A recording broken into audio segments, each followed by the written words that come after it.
Hello दोस्तों, स्वागत है आपका अपने यूट्यूब चैनल A1 सक्सेस पर। तो आज की क्लास में हम बात करेंगे सीडीपी की क्लास, जो हमारी सीरीज चल रही है सीडीपी में, यानी कि बाल विकास एवं शिक्षा शास्त्र की हमारी ये क्लास रहती है। इस सीरीज में आज हम 39 यानी कि 39वां क्लास करेंगे। इससे पहले हम 38 क्लासें ऑलरेडी डिस्कस कर चुके हैं। अगर आपने वो नहीं देखी है तो डिस्क्रिप्शन में लिंक दिया हुआ है, वहाँ आप जाकर एक एक क्लास को देख सकते हैं और अपने एज अ प्रैक्टिस सेट उसको लगा सकते हैं। तो ये आपकी जो क्लास होती है वो हेल्पफुल होने वाली है सीटेट और अदर स्टेट के जो हमारे टेट एग्ज़ाम्स हैं उनके लिए काफ़ी हेल्पफुल होने वाली क्लास है। तो लास्ट तक बने रहिए और एक एक क्वेश्चंस को एज अ प्रैक्टिस सेट आप हल कीजिए।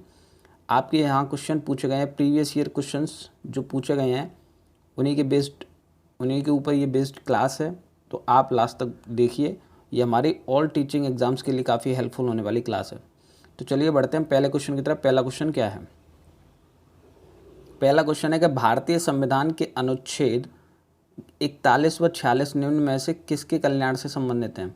तो हमें बताना है कि 41 और अनुच्छेद 46 जो है किससे संबंधित है।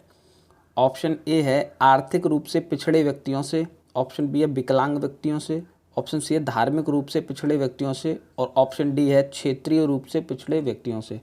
तो यहाँ जो इस प्रश्न का आंसर होगा वो हमारा ऑप्शन ए राइट आंसर हो जाएगा। आर्थिक रूप से पिछड़े व्यक्तियों से संबंधित है 41 व 46 अनुच्छेद। ठीक है, तो ऑप्शन ए जो हो जाएगा हमारा राइट आंसर हो जाएगा। और आपने क्या आंसर लगाया वो भी आप कमेंट में बताएंगे कि आपने क्या आंसर लगाया। अगले प्रश्न की ओर बढ़ते हैं। अगला प्रश्न है शिक्षा के क्षेत्र में पाठ्यचर्या यानी कि करिकुलम शब्दावली की ओर संकेत करती है। तो ये जो पाठ्यक्रम की बात कर रहे हैं वो किसकी ओर संकेत करती है? ऑप्शन ए है शिक्षण पद्धति एवं पढ़ाई जाने वाली विषय वस्तु, ऑप्शन बी है विद्यालय का संपूर्ण कार्यक्रम जिसमें विद्यार्थी प्रतिदिन अनुभव प्राप्त करते हैं, ऑप्शन सी है मूल्यांकन प्रक्रिया और ऑप्शन डी है कक्षा में प्रयुक्त की जाने वाली पाठ्य सामग्री। तो हमारा यहाँ इस प्रश्न का जो राइट आंसर हो जाएगा वो हमारा ऑप्शन बी राइट आंसर हो जाएगा। यानी कि जो पाठ्यचर्या है वो शब्दावली किस ओर संकेत करती है? यहाँ पर विद्यालय का जो संपूर्ण पाठ्यक्रम है और जिसमें विद्यालय प्रतिदिन अनुभव प्राप्त करते हैं, इस ओर संकेत करती है। ठीक है, तो बी हमारा क्या हो जाएगा? राइट आंसर हो जाएगा इस प्रश्न का। अगले प्रश्न की ओर बढ़ते हैं। अगला प्रश्न है समावेशी शिक्षा। ऑप्शन ए है हाशिए पर महत्वहीन स्थिति में स्थित वर्गों में से शिक्षकों को सम्मिलित करने से संबंधित है, ऑप्शन बी है कक्षा में विविधता का उत्सव मनाती है, ऑप्शन सी है दाखिले संबंधी कठोर प्रक्रियाओं को बढ़ावा देती है और ऑप्शन डी है तथ्यों पर आधारित शिक्षा से संबंधित है। तो यहाँ जो इस प्रश्न का राइट आंसर हो जाएगा वो हमारा ऑप्शन बी राइट आंसर हो जाएगा। यानी कि कक्षा में जो विविधता होती है उसका उत्सव मनाती है क्या? समावेशी शिक्षा। ठीक है, तो बी हमारा इस प्रश्न का क्या हो जाएगा? राइट आंसर हो जाएगा। अगले प्रश्न की ओर बढ़ते हैं। अगला प्रश्न है एक समावेशी विद्यालय, ऑप्शन ए है एक समावेशी विद्यालय ऑप्शन ए है शिक्षार्थियों की निर्योग्यता के अनुसार उनकी सीखने की आवश्यकताओं को निर्धारित करता है, ऑप्शन बी है शिक्षार्थियों की क्षमताओं की परवाह किए बिना सभी के अधिगम परिणामों को सुधारने के लिए प्रतिबद्ध होता है, ऑप्शन सी है शिक्षार्थियों के मध्य अंतर करता है और विशेष रूप से सक्षम बच्चों के लिए कम चुनौतीपूर्ण उपलब्धि लक्ष्य निर्धारित करता है और ऑप्शन डी है विशेष रूप से योग्य शिक्षार्थियों के अधिगम परिणामों को सुधारने के लिए विशिष्ट रूप से प्रतिबद्ध होता है। तो यहाँ इस प्रश्न का जो राइट आंसर हो जाएगा वो हमारा ऑप्शन बी राइट आंसर हो जाएगा कि एक समावेशी जो विद्यालय होता है वो शिक्षार्थियों की क्षमताओं की परवाह किए बिना सभी के अधिगम परिणामों को सुधारने के लिए प्रतिबद्ध होता है। तो बी इस प्रश्न का राइट आंसर हो जाएगा। और आपने इस प्रश्न का क्या आंसर लगाया था वो भी आप कमेंट में बताएंगे कि आपने इस क्वेश्चन का जो है क्या राइट आंसर लगाया। अगले प्रश्न की ओर बढ़ते हैं। अगला प्रश्न है हमारा प्रतिभाशाली शिक्षार्थी को, ऑप्शन ए है अधिगम निर्योग्य नहीं कह सकते हैं, ऑप्शन बी है ऐसे सहयोग की आवश्यकता होती है जो सामान्यतः विद्यालय द्वारा उपलब्ध नहीं कराए जाते हैं, ऑप्शन सी है शिक्षक के बिना अपने अध्ययन को व्यवस्थित कर लेते हैं और ऑप्शन डी है अन्य शिक्षार्थियों के लिए अच्छे मॉडल बन सकते हैं। किसकी बात हो रही है? प्रतिभाशाली शिक्षार्थी की। तो यहाँ जो इस प्रश्न का राइट आंसर हो जाएगा वो हमारा ऑप्शन बी राइट आंसर हो जाएगा। ऐसे सहयोग की आवश्यकता होती है जो सामान्यतः विद्यालय द्वारा उपलब्ध नहीं कराए जाते हैं। तो बी हमारा इस प्रश्न का क्या हो जाएगा, राइट आंसर हो जाएगा। अगले प्रश्न की ओर बढ़ते हैं। अगला प्रश्न है, शिक्षा का अधिकार अधिनियम 2009 में से एक अध्यापक को निम्न में से किस दायित्व को पूरा करना होगा। ऑप्शन ए है विद्यालय में नियमित रूप से समय पर उपस्थित रहना होगा।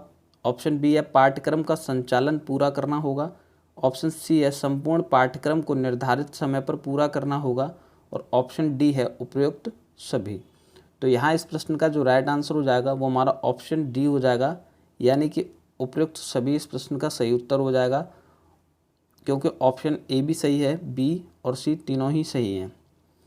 विद्यालय में नियमित रूप से समय पर उपस्थित रहना होगा, पाठ्यक्रम का संचालन भी पूरा करना होगा और संपूर्ण पाठ्यक्रम को निर्धारित समय पर पूरा करना होगा। तो यहाँ इस प्रश्न का जो राइट आंसर है वो हमारा ऑप्शन डी हो जाएगा। अगले प्रश्न की ओर बढ़ते हैं। अगला प्रश्न है, राष्ट्रीय पाठ्यक्रम रूपरेखा 2005 में शांति शिक्षा को बढ़ावा देने के लिए कुछ क्रियाओं की अनुशंसा की गई है। पाठ्यक्रम रूपरेखा में निम्न में से किसे सूचीबद्ध किया गया है। ऑप्शन ए है महिलाओं के प्रति आदर, जिम्मेदारी एवं जिम्मेदारी का दृष्टिकोण विकसित करने के लिए कार्यक्रम आयोजित किए जाएं। ऑप्शन बी है नैतिक शिक्षा यानी कि मोरल एजुकेशन को बढ़ावा दिया जाए या बढ़ाया जाए। ऑप्शन सी है शांति शिक्षा, पीस एजुकेशन को एक अलग विषय में पढ़ाया जाए। और ऑप्शन डी शांति शिक्षा को पाठ्यक्रम में सम्मिलित किया जाए। तो यहाँ जो इस प्रश्न का राइट आंसर हो जाएगा वो हमारा ऑप्शन ए राइट आंसर हो जाएगा, महिलाओं के प्रति आदर एवं जिम्मेदारी का दृष्टिकोण विकसित करने के लिए कार्यक्रम आयोजित किए जाएं। तो ए इस प्रश्न का क्या हो जाएगा, सही उत्तर हो जाएगा। आपने क्या आंसर लगाया वो भी आप कमेंट में बताएं कि आपने इस प्रश्न का क्या आंसर लगाया। अगले प्रश्न की ओर बढ़ते हैं। अगला प्रश्न है, राष्ट्रीय पाठ्यचर्या की रूपरेखा 2005 में बातचीत की गई है। तो किस चीज़ की बातचीत की गई है। ऑप्शन ए है ज्ञान स्थायी है और दिया जाता है, जिससे ज्ञान का विकास होता है और इसके संरचना की जाती है। ऑप्शन बी है शैक्षिक केंद्र से विषय केंद्र होने पर। ऑप्शन सी है विद्यार्थी केंद्र से अध्यापक केंद्रित की ओर। और ऑप्शन डी है उपयुक्त में से कोई नहीं। तो यहाँ इस प्रश्न का जो राइट आंसर हो जाएगा वो हमारा ऑप्शन ए राइट आंसर हो जाएगा कि ज्ञान स्थायी है और दिया जाता है, जिससे ज्ञान का विकास होता है और इसकी संरचना की जाती है। ठीक है, तो ए इस प्रश्न का जो है हमारा इस प्रश्न का राइट आंसर हो जाएगा। आपने क्या आंसर लगाया वो भी आप कमेंट में बताएं कि आपने इस प्रश्न का क्या आंसर लगाया। अगले प्रश्न की ओर बढ़ते हैं। अगला प्रश्न है, राष्ट्रीय पाठ्यचर्या रूपरेखा 2005 के अंतर्गत परीक्षा सुधारों यानी कि एग्जामिनेशन रिफॉर्म्स में निम्न में से किस सुधार को सुझाया गया है। ऑप्शन ए है खुली पुस्तक परीक्षा। ऑप्शन बी है सतत या निरंतर एवं व्यापक मूल्यांकन। ऑप्शन सी है सामूहिक कार्य मूल्यांकन यानी कि group work evaluation. Option D है उपयुक्त सभी। तो यहाँ जो इस प्रश्न का राइट आंसर हो जाएगा, एग्जामिनेशन रिफॉर्म्स की बात कर रहे हैं तो हमारा डी इस प्रश्न का राइट आंसर हो जाएगा, यानी कि तीनों ही हमारे क्या हो जाएंगे, सही हो जाएंगे। तो ऑप्शन डी उपयुक्त सभी हमारा इस क्वेश्चन का राइट आंसर हो जाएगा। आपने क्या आंसर लगाया वो भी आप कमेंट में बताएं कि आपने इस प्रश्न का क्या आंसर लगाया। अगले क्वेश्चन की ओर बढ़ते हैं। अगला क्वेश्चन है, समावेशी शिक्षा यानी कि इंक्लूसिव एजुकेशन उस विद्यालय शिक्षा व्यवस्था एजुकेशन सिस्टम की ओर संकेत करती है। ऑप्शन ए विशेष आवश्यकता वाले बच्चों को विशिष्ट विद्यालयों को माध्यम से शिक्षा देने को प्रोत्साहित करती है। ऑप्शन बी है केवल बालिका शिक्षा को बढ़ावा देने की आवश्यकता पर बल देती है। ऑप्शन सी है जो सभी निर्योग्य बच्चों को शामिल करती है। और ऑप्शन डी है जो उनकी शारीरिक, बौद्धिक, सामाजिक, भाषिक या अन्य विभिन्न योग्यता स्थितियों को ध्यान में रखे बगैर सभी बच्चों को शामिल करती है। तो यहाँ जो इस प्रश्न का राइट आंसर हो जाएगा वो हमारा ऑप्शन डी इस प्रश्न का राइट आंसर हो जाएगा कि जो उनकी शारीरिक, बौद्धिक, सामाजिक, भाषिक और अन्य विभिन्न योग्यता स्थितियों को ध्यान में रखे बगैर सभी बच्चों को शामिल करती है। तो डी इस प्रश्न का क्या हो जाएगा, राइट आंसर हो जाएगा हमारा इस प्रश्न का। अगले क्वेश्चन की ओर बढ़ते हैं। अगला क्वेश्चन है, सृजनात्मक बालक में निम्न में से कौन सा गुण नहीं पाया जाता। तो यहाँ बताना है कि कौन सा गुण नहीं पाया जाता है सृजनात्मक बालक में। ऑप्शन ए खोजपूर्ण प्रवृत्ति, ऑप्शन बी है अच्छी अंतर्दृष्टि, ऑप्शन सी है क्रियाशीलता और ऑप्शन डी है सीमित रुचियाँ। तो यहाँ जो इस प्रश्न का राइट आंसर हो जाएगा वो हमारा ऑप्शन डी राइट आंसर हो जाएगा, सीमित रुचियाँ। तो डी इस प्रश्न का सही उत्तर हो जाएगा। यह गुण सृजनात्मक बालक में नहीं पाया जाता। आपने इस प्रश्न का क्या आंसर लगाया वो भी आप कमेंट में बताएंगे, आपने इस क्वेश्चन का क्या आंसर लगाया।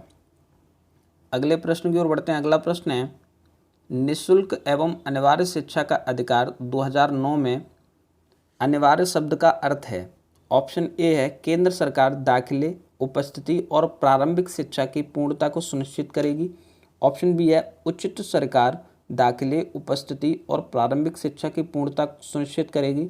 ऑप्शन सी है दंडात्मक कार्य से बचने के लिए अपने बच्चों को विद्यालय भेजने के लिए अभिभावकों पर अनिवार्य रूप से जोर डाला गया है।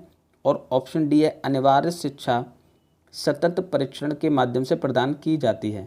तो यहाँ जो इस प्रश्न का राइट आंसर हो जाएगा वो हमारा ऑप्शन बी राइट आंसर हो जाएगा, यानी कि उचित सरकार दाखिले, उपस्थिति और प्रारंभिक शिक्षा की पूर्णता सुनिश्चित करेगी।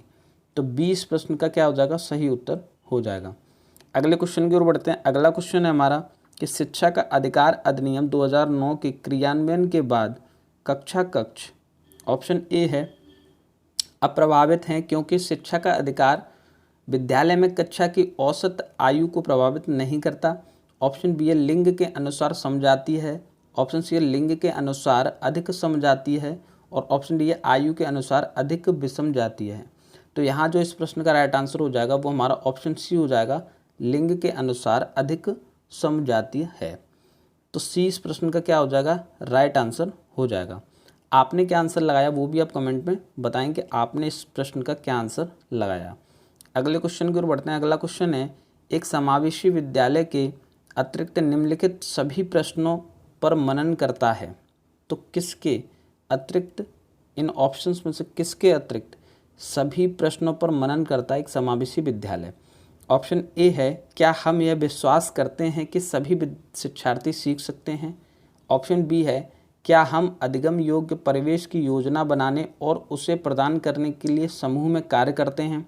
ऑप्शन सी है क्या हम विशेष बालक को बेहतर देखभाल उपलब्ध कराने के लिए उचित तरीके से उन्हें सामान्य से अलग करते हैं। और ऑप्शन डी है क्या हम शिक्षार्थियों की विविध आवश्यकताओं को पूरा करने के लिए युक्तियां अपनाते हैं। तो यहाँ जो इस प्रश्न का राइट आंसर हो जाएगा वो हमारा ऑप्शन सी हो जाएगा, क्या हम विशेष बालक को बेहतर देखभाल उपलब्ध कराने के लिए उचित तरीके से सामान्य से अलग करते हैं। तो सी हमारा इस प्रश्न का राइट आंसर हो जाएगा। अगले प्रश्न की ओर बढ़ते हैं। अगला प्रश्न है, सीबीएसई द्वारा अपनाए गए प्रगतिशील शिक्षा के प्रतिमान में बच्चों का समाजीकरण जिस प्रकार से किया जाता है उससे अपेक्षा की जा सकती है कि ऑप्शन ए है किसी भी प्रकार की सामाजिक पृष्ठभूमि होते हुए भी वे सब स्वीकार करें जो उन्हें विद्यालय द्वारा प्रदान किया जाता है। ऑप्शन बी है वे समय नष्ट करने वाली सामाजिक आदतों प्रकृति का त्याग करें और सीखें कि किस प्रकार अच्छी श्रेणियां पाई जा सकती हैं। ऑप्शन सी है वे सामूहिक कार्य में सक्रिय भागीदारी का निर्वाह करें तथा सामाजिक कौशल सीखें। ऑप्शन डी है वे बिना प्रश्न उठाए समाज के नियमों विनियमों का अनुपालन करने के लिए तैयार हो सकें। तो यहाँ जो इस प्रश्न का राइट आंसर हो जाएगा वो हमारा ऑप्शन सी राइट आंसर हो जाएगा, यानी कि वे सामूहिक कार्य में सक्रिय भागीदारी का निर्वाह करें तथा सामाजिक कौशल सीखें। तो सी इस प्रश्न का राइट आंसर हो जाएगा।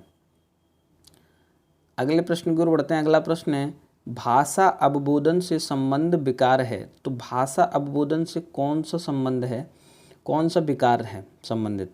ऑप्शन ए है भाषाघात यानी कि अफेजिया। ऑप्शन बी है पठन वैफल्य यानी कि डिसलेक्सिया। ऑप्शन सी है चलाघात यानी कि अप्रेक्सिया और ऑप्शन डी है वाक संबंध रोग। तो यहाँ जो इस प्रश्न का राइट आंसर हो जाएगा वो हमारा ऑप्शन ए राइट आंसर हो जाएगा, यानी कि अफेजिया। आपने क्या आंसर लगाया वो भी आप कमेंट में बताएं कि आपने इस प्रश्न का क्या आंसर लगाया।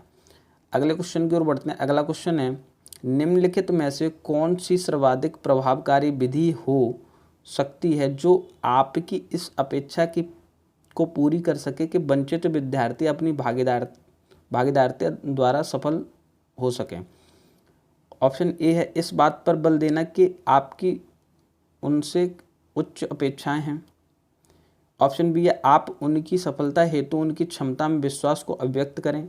ऑप्शन सी है पढ़ाए जाने वाले विषय में आप अपनी रुचि विकसित कर सकें।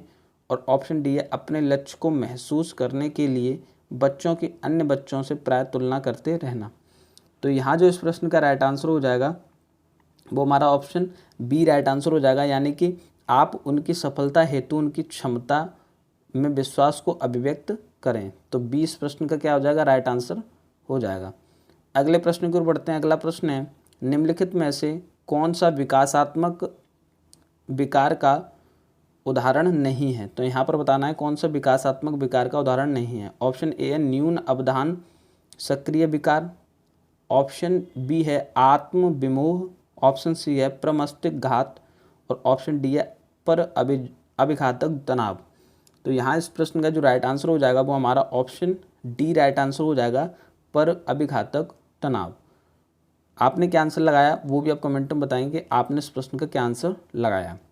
अगले प्रश्न की ओर बढ़ते हैं। अगला प्रश्न है विद्यालय में समावेशन मुख्यतः केंद्रित होता है। तो किस पर केंद्रित होता है समावेशन। ऑप्शन ए है विद्यालय में निरक्षर अभिभावकों को शैक्षिक आवश्यकताओं पर। ऑप्शन बी है विशिष्ट श्रेणी वाले बच्चों के लिए सूक्ष्म प्रावधानों के निर्माण। ऑप्शन सी है केवल निर्योग्य छात्रों की आवश्यकताओं को पूर्ण करने पर। ऑप्शन डी है संपूर्ण कक्षा की कीमत पर निर्योग्य बच्चों की आवश्यकताओं को पूरा करने पर। तो यहाँ जो इस प्रश्न का राइट आंसर हो जाएगा वो हमारा ऑप्शन बी राइट आंसर हो जाएगा।